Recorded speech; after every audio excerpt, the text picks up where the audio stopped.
Assalamualaikum warahmatullahi wabarakatuh. Waalaikumsalam warahmatullahi wabarakatuh. Jumpa lagi di program acara kita Sering Sharing, Sharing ringan dan gak ada yang keberatan. Alhamdulillah siang hari ini kita ditemani narasumber yang sangat luar biasa, tidak asing lagi di acara Sering Sharing ini.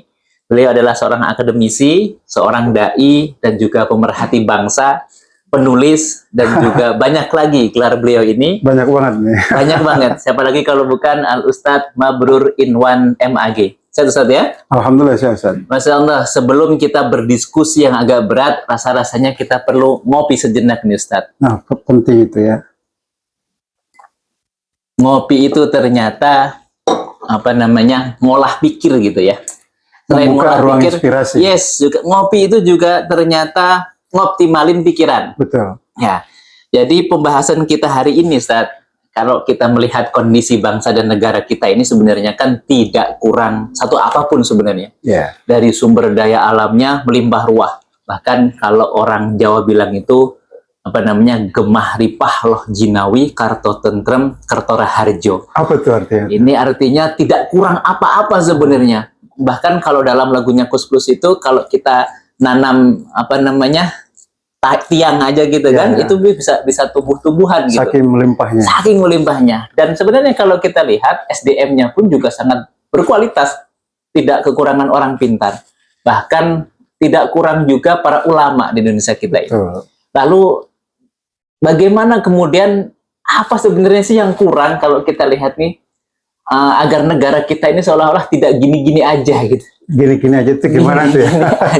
Kalau kita lihat kan 10 tahun terakhir dan bahkan ditambah 1 tahun pemerintahan baru ini, rasa-rasanya masih ada yang kurang. Gejolak politiknya, gejolak ekonominya, gejolak masyarakatnya itu hampir semakin menjadi-jadi. Yeah. Jadi dengan kemampuan Indonesia yang sebenarnya luar biasa itu sebenarnya apa sih yang harus kita perbaiki dari bangsa ini? Oke, terima kasih Ustaz. Kesekian kalinya kita bisa ngopi sharing kembali dengan sahabat Arido. Pembahasan kita agak ngeri-ngeri sedap ya. Tapi kita akan lebih pada sisi edukasinya, tidak tendensius politik, dan kita lebih pada memberikan pencerahan dan dialog hari ini. Ya, karena sharing ringan. Sharing ringan betul. Ada 2 hal yang menjadi problem mendasar ya.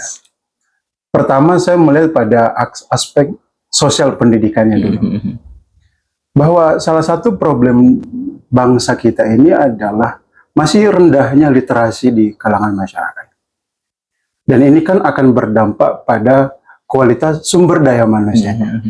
Kalau masyarakatnya punya literasi yang bagus, pasti akan kritis, pasti akan punya kreativitas yang besar, bisa berinovasi lebih besar dengan sumber daya alam yang tersedia. Sederhana saja, saya sebagai seorang pengajar dosen ya, coba kita lihat mahasiswa sekarang itu, mereka itu masih ada nggak yang datang ke perpustakaan baca buku? Berapa mereka baca buku, bahkan saya menemukan mahasiswa, itu sudah semester 4-5, koleksi bukunya cuma 1. Wow. Ini kan problem besar ya bagi kita, dan memang harus diakui literasi kita makin rendah. Karena kalau literasi kita rendah, kita gampang dibodohi orang. Gampang dalam tanda petik dipecundangi orang karena kita tidak kritis dengan keadaan dalam konteks sosial kebangsaan. Yang kedua, pendidikan kita itu belum merdeka sepenuhnya.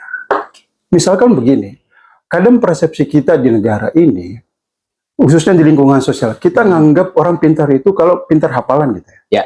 Quote di hafalan. Padahal sebenarnya hari ini yang ditentukan itu bukan seberapa kita quote hafalan, tapi bisa nggak anak-anak kita itu, generasi muda itu, apa yang dia hafal, apa yang dia baca, mereka bisa memahami. Contoh sederhana, kita tuh setiap sudah hafal Pancasila loh. Tahu. Tapi persoalannya, apakah kita bisa memahami bagaimana menafsirkan Pancasila itu dalam liku sosial kita? Kita hafal semua itu. Al-Quran juga banyak orang menghafal, mohon maaf. Dan persoalannya apakah mereka memahami itu? Itu kan yang jadi dasar ya. Nah, itu sisi yang lain. Problem kita mendasar hari ini itu adalah soal kemiskinan. Biasanya orang menyebut bahwa tingkat pendidikan itu sangat mempengaruhi pola kehidupan seseorang dalam ini kemiskinannya. Nah, dengan sumber daya alam yang melimpah, apa problem mendasar di kemiskinan kita? Kalau kita lihat literasi yang ada, kemiskinan itu ada 3, Sat. Kemiskinan secara alamiah. Ya. Mungkin misalkan sebuah daerah wilayah itu memang sumber daya alamnya tidak mendukung. Ya. Tidak banyak yang bisa diolah sebagai sesuatu yang dapat menghasilkan, menambah pendapatan dan sebagainya, menumbuhkan kehidupan masyarakat. Persoalan di Indonesia itu, kita kemiskinan alamnya enggak? Tidak kan? Sumber daya alam kita melimpah. Nah, yang kedua adalah ada yang disebut dengan kemiskinan struktural. Siapa yang berperan di sini? Kemiskinan struktural itu kemiskinan yang dibuat oleh kelompok tertentu. Siapa kelompok tertentu sini? Pemerintah dalam hal ini, pengambil kebijakan. Coba lihat misalkan, kenapa tempo hari itu banyak orang protes terhadap tambang? Ya. Saya tidak ahli tambang ya, tidak mengerti soal itu. Persoalannya tambang yang dikelola itu di beberapa daerah, itu kan berdampak nggak terhadap masyarakat? Berdampak nggak terhadap lingkungan? Orang-orang sekitar situ. Apa jangan-jangan hanya kelompok tertentu? Ya. Nah, itu kemiskinan struktural. Yang terakhir ini juga problem bagi kita. Ada yang disebut dengan kemiskinan kultural. Kultural itu soal etos kerja. Nah, persoalannya orang Indonesia itu sebenarnya etos kerjanya itu seperti apa sih? Apakah termasuk masyarakat yang malas? Masyarakat yang punya etos kerja yang besar? Kita misalkan di Indonesia ya, mohon maaf ya, kadang saya merenung.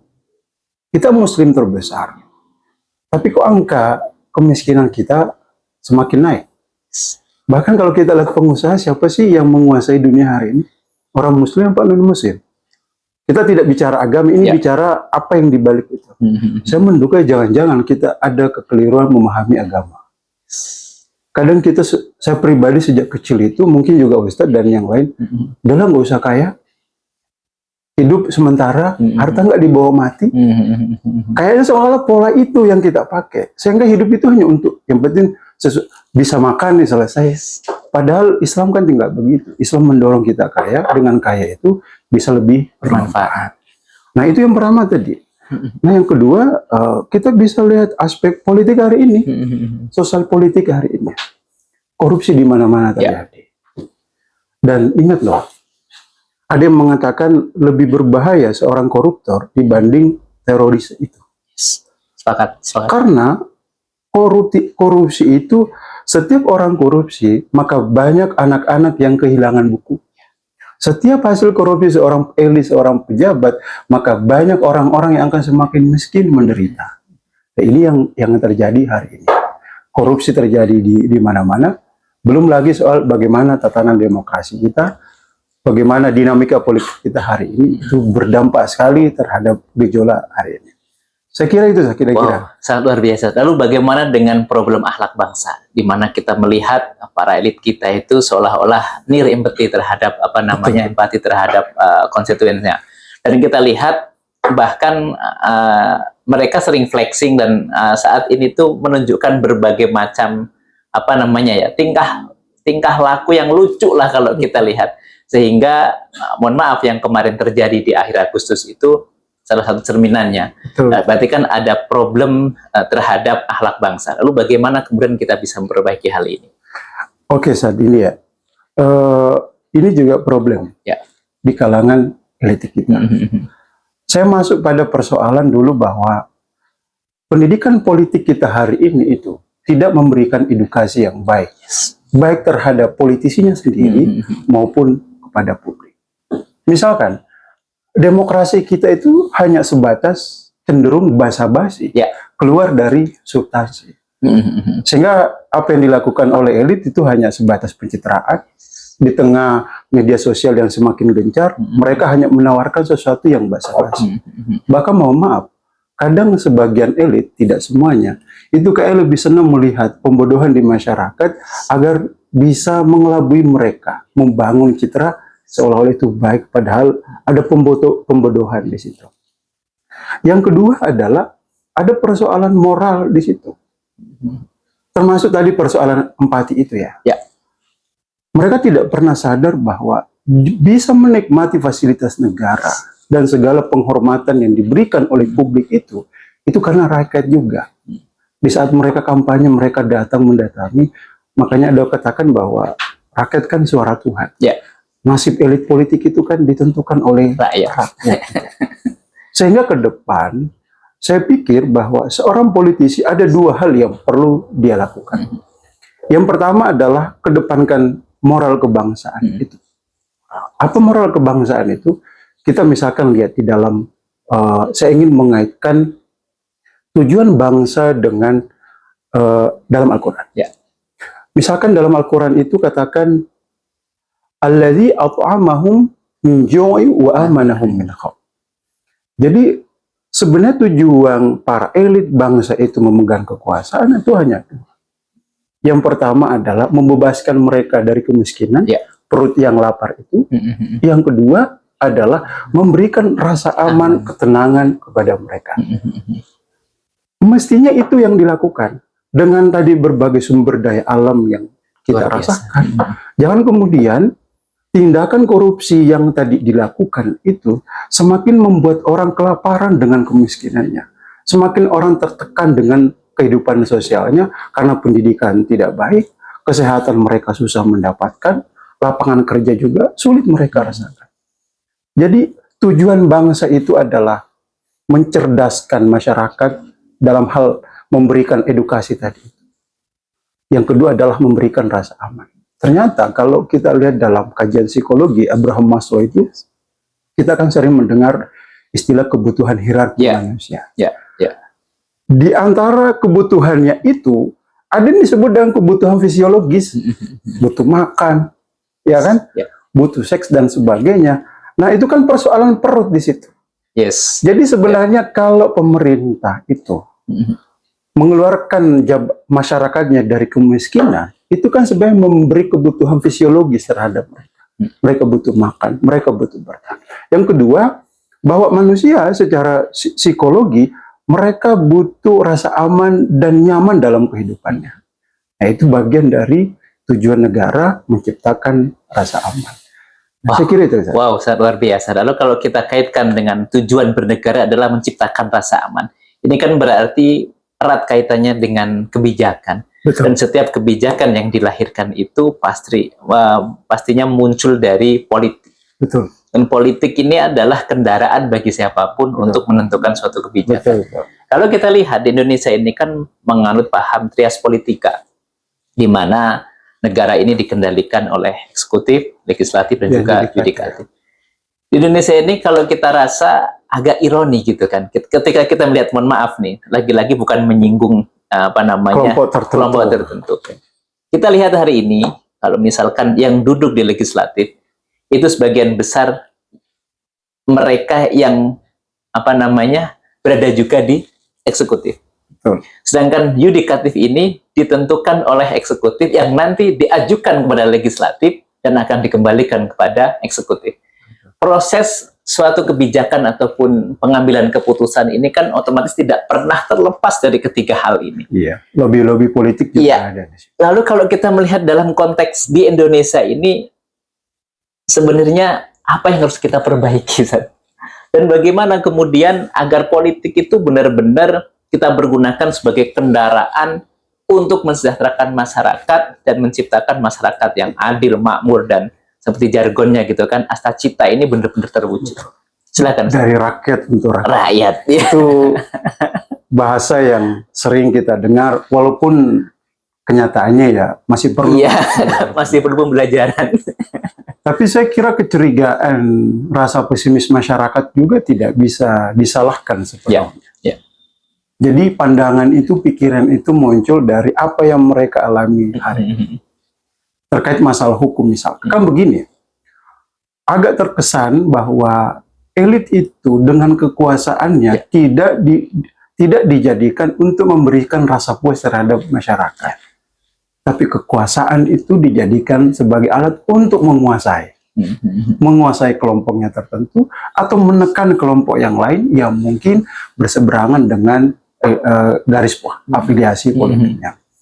Nah, satu hal paling problem ketika kita bicara wakil rakyat misalkan, dalam penentuan mereka yang di eksekutif, hari ini itu para elit itu bukan ditentukan persoalan kapasitas lagi, tetapi seberapa, ada istilah begini, kalau sekarang kalau mau jadi elit, jadi pejabat itu, jadi anggota dewan misalkan, harus ada dua hal. Harus punya popularitas. Nah, kalau misalkan sudah punya popularitas, entah di dunia maya atau di dunia nyata ya. Yang kedua adalah harus ada isi tas. Dan itu isi tas, isi tas. Seberapa kuat finansial seorang calon. Inilah yang kemudian menggugurkan hak rakyat untuk memilih pemimpin yang layak untuk dijadikan sebagai pemimpin. Karena banyak orang yang punya popularitas bagus, tetapi tidak punya isi tas. Dan tidak punya kapasitas. Nah, ada yang punya kapasitas, tidak punya popularitas, apalagi isi tas. Jadi dua hal itu paling menentukan. Sehingga ke depan agak sulit kita melihat elit politik itu betul-betul yang diharapkan membawa kemajuan bangsa ini. Kan kalau kita lihat dalam Islam itu, politik itu kan tujuannya dua. Yaitu pertama adalah hirasatuddin, sebagai cara untuk mengatur agama, melindungi agama. Yang kedua adalah siasatud dunyawiyah, mengatur berbagai persoalan duniawi. Nah, kalau mereka yang masuk hanya modal, mohon maaf, popularitas dan visitas, mengabaikan kapasitas, kita bisa bayangkan bagaimana hasil kebijakan-kebijakan itu yang dibangun terhadap masyarakat dan dampaknya seperti apa. Barangkali itulah yang kita rasakan ini. Sehingga yang kita rasakan demokrasi itu hanyalah basa-basi, pencitraan. Orang lebih memilih yang terlihat merakyat tetapi tidak punya kapasitas, tidak punya integritas. Maka ke depan, di saat yang sama masyarakat harus cerdas. Tapi mohon maaf, kalau tidak salah 60% pemilih kita itu bukan pemilih rasional. Pemilih rasional itu adalah pemilih yang memilih karena kemampuan dia, integritasnya. Persoalan pemilih kita kan nggak mengarah ke sana. Jadi Ustadz ini mau keluar apapun sekarang, soalnya tidak memberi dampak apa-apa. Karena problem di masyarakat awam itu. Maka yang kemudian dibangun oleh elit itu adalah pencitraan. Seolah-olah, jadi demokrasi itu terlihat bermasyarakat di ruang publik, tetapi di dalamnya betapa kotornya itu tidak melindungi kepentingan rakyat. Saya kira itu, Zat. Oh, sangat luar biasa. Lalu kalau kita lihat ini kan tadi Indonesia ini kan menganut trias politika. Seharusnya kan ada oposisi yang menjadi pengawas, dan oposisi ini harusnya apapun kebijakan yang kemudian bertentangan dengan kepentingan rakyat dan juga masyarakat, mau tidak mau harus dieliminasi gitu kan, harus kemudian ditunda ataupun bahkan dibatalkan. Kalau kita lihat saat ini, ya mohon maaf, kayaknya oposisi itu ya memang bagus sih, memang bagus. Tujuannya adalah rekonsiliasi. Betul. Dengan bahasa yang keren. Bahwa jadi kita harus bersatu. Ya. Walaupun kemarin gontong-gontokan. Betul. Gitu ya. Harus pokoknya bernegara atau menciptakan kesejahteraan di negara kita itu harus bersatu. Akan tetapi kalau misalkan dalam koridor pemerintahan itu kan apabila tidak diawasi, kan cenderung melahirkan pemerintahan yang otoriter dan juga seenak udah ledewe lah bahasanya. Nah ini bagaimana kemudian kita melihat fungsi oposisi di negara kita, Ustaz? Apakah sampai sekarang ini masih berfungsi atau seperti apa? Kalau misalkan kita lihat sedikit ya, tanpa menyinggung satu dan lain hal. Betul. Ya, ini hanya pendidikan politik untuk para jamaah kita dan mudah-mudahan mendatangkan manfaat lah nantinya. Oke, terima kasih. Saya ingin mengomentari ya, bukan dalam kapasitas sebagai pengamat politik ya. Sebagai masyarakat yang menyikapi, melihat bagaimana keadaan. Memang harus kita sadari bahwa politik kita hari ini itu adalah politik transaksional, pragmatis. Saya bisa dapat apa, mendapatkan kepentingan apa. Nah, ini yang agak sulit. Jadi kalau kita bicara idealisme di kalangan parpol sendiri, itu agak sulit. Pertama, kalau dia kemudian melakukan oposisi, partai politik kan akan berpikir, saya mendapatkan apa dalam hati? Secara pragmatis dua. Apakah lebih menguntungkan secara elektoral dalam hal ini disukai masyarakat? Tapi di saat yang sama, secara pragmatis, ia hilang kekuasaannya. Tidak mendapatkan kue. Nah, itu dia, tidak mendapatkan kue basah. Itulah yang kemudian sering kita dengar istilah ya, ini rekonsiliasi aja. Padahal ya, walaupun sebenarnya motif utamanya itu adalah persoalan pragmatis mendapatkan kekuasaan. Dan ini yang akan semakin membuat kita pesimis. Agak sulit para elit kita itu berada betul-betul dalam posisi yang oposisi. Karena kita tahulah sekarang mereka satu kolam, kemarin juga berantem. Jadi yang mempertemukan itu bukan persoalan idealisme mereka, tapi persoalan pragmatis. Saya dapat apa, kepentingan jangka panjangnya seperti apa, di tahun berikutnya akan seperti apa arah politik. Toh orang politisi itu kan persoalannya adalah kalkulasi. Ya. Bukan persoalan, mungkin saja mereka berbicara kepentingan rakyat. Ya. Tetapi embel-embel kepentingan pragmatis itu kan tidak bisa dinafikan. Mohon maaf, di tengah politik hari ini, demokrasi kita hari ini begitu mahal, itu yang agak susah. Mungkin orang oposisi tidak menikmati kue kekuasaan itu akan berada di luar. Karena mohon maaf, salah satu mesin politik ini kan masih kuat finansial. Kalau nggak mendapatkan kue kekuasaan, mereka juga akan mungkin kewalahan mendapatkan finansial untuk menggerakkan roda politiknya. Saya pikir itu saja. Oh, tentunya kan dalam bermasyarakat ataupun bernegara itu kan tidak boleh, kalau tadi disampaikan ibaratnya oposisi ataupun lainnya itu harus benar-benar menjadi penyeimbang lah, menjadi penyeimbang suatu jalannya pemerintahan itu agar benar-benar bisa lancar, bisa benar-benar berpihak kepada yang benar-benar dengan kedaulatan rakyat lah bahasanya. Lalu apakah kemudian di zaman dulu ini, kalau kita coba kita tarik ke belakang jauh gitu ya, di zaman Nabi kita Nabi Muhammad SAW itu bagaimana cara menyampaikan kritik gitu kan? Apakah dulu itu sudah ada kritik? Bahkan kalau kita lihat di zamannya Sayyidina Umar ketika beliau memimpin itu, suatu ketika kan memberikan kain yang sama kepada seluruh penduduknya. Lalu waktu yang bersamaan ketika di masjid itu tiba-tiba seolah-olah mengenakan dua kain.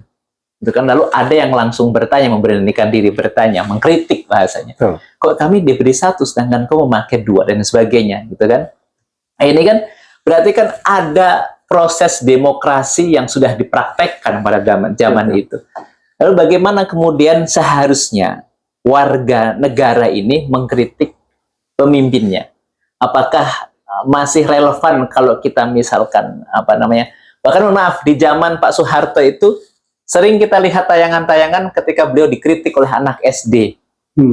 Bertanya dengan kritikan ini dan itu. Itu kan dialog itu dibuka lah, ada benar-benar ruang dialog yang benar-benar bisa dimanfaatkan oleh masyarakat kita. Bagaimana dengan kebebasan saat ini? Kalau kita lihat siapa yang kritiknya keras, siapa yang kritiknya ini, besok nggak ada. Betul. Ini di negeri Konoha itu ya. Ini bagaimana kemudian, apakah kritik ini penting nggak sih? Dan bagaimana cara menyampaikan kritik yang baik untuk para pemimpin kita? Monggo. Agak berat nih Ustaz. Iya. Tapi justru khawatir kita, boleh nggak kita mengkritik di sini? Iya. Sebelum kita kritik, kita ngopi dulu. Aman. Oke, ada dua hal tadi ya. Persoalan basis sejarah Islam. Soal bagaimana kritik itu dan dalam konteks Indonesia. Saya masuk dulu pada konteks sejarah. Kalau yang diceritakan tadi itu kan ada kesan bahwa Islam itu sejak dulu membuka ruang demokrasi. Salah satu kalau kita lihat dalam tujuan syariat itu adalah hifdzul aql. Menjaga akal kewarasan. Artinya bahwa Islam itu melindungi ruang berpikir bagi setiap orang untuk mengutarakan pendapatnya. Bahkan kita harus katakan demokrasi yang sehat itu adalah demokrasi yang membuka kebebasan bagi setiap orang untuk mengutarakan pikirannya. Bahkan kewarasan berpikir demokrasi itu kita tentu akan lihat bagaimana dinamika pro dan kontranya itu terjadi. Tentu kita tidak akan mungkin selalu sejalan dengan pikiran seseorang. Makanya tadi sebenarnya kalau kita tidak berharap oposisi pada elit, masyarakat ya yang mesti oposisi terhadap pemerintah dengan segala kebijakan yang kira-kira tidak berpihak kepada rakyat, tidak berpihak kepada wong cilik, tidak berpihak kepada keadilan. Nah, disitulah oposisi masyarakat mengutarakan ruang pikirannya. Maka demonstrasi itu adalah sebagai langkah sebenarnya untuk memberikan stimulasi kritikan terhadap pemerintah, tapi tentu ada koridor yang kita perlu lihat. Undang-undang kita mengatur hal itu. Kritik itu harus sehat. Ya. Kritik itu harus berlandaskan argumentasi. Kritik itu harus berlandaskan memberikan masukan yang konstruktif. Persoalannya hari ini, orang ketika mengkritik itu ada narasi yang mengatakan bahwa ini orang sakit hati. Ya, itu berbahaya. Warisan sakit hati. Berbahaya itu. Ini warisan sakit hati. Jangan-jangan kita juga dianggap warisan sakit hati. Padahal enggak. Artinya begini, jangan ukuran kebenaran itu dengan apa yang menjadi kebijakan publik, kebijakan para elit. Justru kalau ada ruang kritik, itu kita akan lihat mengukur sejauh mana kita melihat kebenaran yang ada. Tentu masyarakat ini kan ingin mendapatkan perlindungan dari negara yang dilakukan para penguasa. Artinya memang ruang kritik itu harus selalu ada. Karena kalau tidak ada ruang kritik, maka negara itu berjalan otoriter, dia tak seperti kendaraan yang tidak punya rem, bablas saja tuh, mau lampu merah, mau lampu apa, dibablas saja. Menggila siapa aja yang nah, di depannya. itu yang kira-kira. Jadi penting, makanya saya salut ketika ada sebagian orang yang jangan frontal juga sih. Ya. Harus dengan argumentasi. Nah, saya kira itu saja. Oh, ini terakhir sebelum kita tutup, mungkin ada pesan untuk para pemirsa kita gitu kan, agar kemudian kejadian yang di Nepal ataupun kejadian yang di Timor Leste baru-baru ini tidak terulang di negara kita. Ngeri itu, San. Ini kan sangat luar biasa. Jadi menghukum mereka-mereka yang korup itu dengan hukuman yang seolah-olah langsung dari masyarakat, dari rakyat, itu kan akan lebih mengerikan. Bahkan penghakimannya juga penghakiman yang apa adanya gitu kan, masyarakat marah dan sebagainya. Maka hari ini coba kita berpesan kepada para pemirsa kita agar tetap menjaga kewarasan akal kita dalam berdemokrasi, dan tentunya agar para warga bangsa ini tidak lelah untuk mencintai Indonesia. Betul. Tafadhol. Oh, menarik saat ini ya. Tentu kita akan mulai dari para elit itu sendiri. Tampillah sebagai pemimpin bangsa. Jangan kekuasaan itu dipakai untuk menguasai orang lain. Bahwa Anda duduk di situ itu karena rakyat sendiri.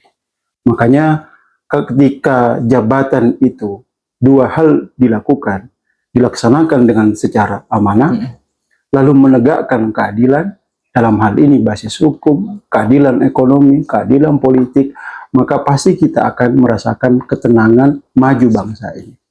Yang kedua, rakyat jangan mau dibodoh-bodohi. Dalam demokrasi ini rakyat harus cerdas. Jangan lagi kita selalu dipertontonkan dengan basa-basi, dengan hanya ilustrasi yang keluar dari substansi demokrasi. Saya kira masyarakat sudah mulai cerdas. Mari kita kawal dengan cara-cara yang sehat. Apa yang terjadi di Nepal itu dan beberapa negara, semoga itu tidak terjadi. Saya sendiri khawatir ketika melihat Nepal itu, karena jangan sampai ada kemudian orang-orang yang berkepentingan mengambil cara-cara seperti itu karena ambisi kuasanya. Kita berharap masyarakat kawal dengan secara sehat bangsa ini, karena bangsa ini tumbuh dan besar itu karena kecintaan para pendahulunya. Nah, kita harus lanjutkan semangat itu. Yang jelas ke depan, mari kita memilih pemimpin yang punya kapasitas, punya integritas, dan tentu orang yang tulus ingin memperjuangkan negara ini. Terima kasih. Satu lagi, mumpung masih ingat ini, Ustaz. Bagaimana sebenarnya konsep bernegara menurut Al-Quran gitu kan? Dalam Al-Quran kan disebutkan dalam surah Al-A'raf ayat 96 itu, bahwa syarat agar kemudian Allah berkenan untuk menurunkan keberkahan suatu negara tersebut adalah beriman dan bertakwa. Bahkan disinggung lagi dalam surah Al-An'am ayat yang ke-82 itu, bahwa jaminan bagi orang yang beriman, yang kemudian dengan keimanannya tidak mencampur adukkan dengan kezaliman, dia akan diberikan jaminan rasa lahumul amnu wa hum muhtadun, bahkan akan diberikan petunjuk dari Allah Subhanahu wa taala. Konsep yang seperti ini seperti apa menurut Ustaz? Oh, kalau berdasarkan ayat itu, lau anna ahlal qura, kalau satu komunitas, bangsa, negara itu amanu, Ya. mereka beriman, wattaqau, mereka bertakwa, janji Tuhan itulah fatahna, kami akan menurunkan, dibuka seluas-luasnya keberkahan dari langit. Dan Indonesia ini punya sumber daya alam yang bagaimana tafsiran bentuk konkret dari aman wattaqau dalam konteks Indonesia, maka lihatlah, buka kembali Pancasila di hafalan kita itu. Amanu itu kan ketuhanan yang maha esa. Wattaqau itu salah satu ciri orang yang bertakwa adalah i'dilu huwa aqrabu littaqwa. Dan itu ada di keadilan sosial bagi seluruh rakyat Indonesia. Wala yajrimannakum syana'an qaumin alla ta'dilu. Jangan karena kebencian kita pada satu kelompok tertentu sehingga hukum itu tidak berlaku adil, kebijakan ekonomi itu tidak hanya mementingkan kelompok tertentu, maka konsep ketakwaan itu ada pada rasa adil, konsep iman itu ada pada ketuhanan, sila pertama. Terima kasih. Wow, sangat luar biasa. Wah, ini kalau kita simpulkan sebenarnya apapun yang kemudian melekat itu, mari usahakan agar mendatangkan maslahat dan juga manfaat, agar bisa mendatangkan keselamatan di dunia dunia wal akhir. Mudah-mudahan yang sedikit ini senantiasa mendatangkan manfaat. Tetap pandangin terus program acara kita. Sering sharing ringan, biar nggak ada yang keberatan. Terima kasih banyak Ustaz atas waktunya.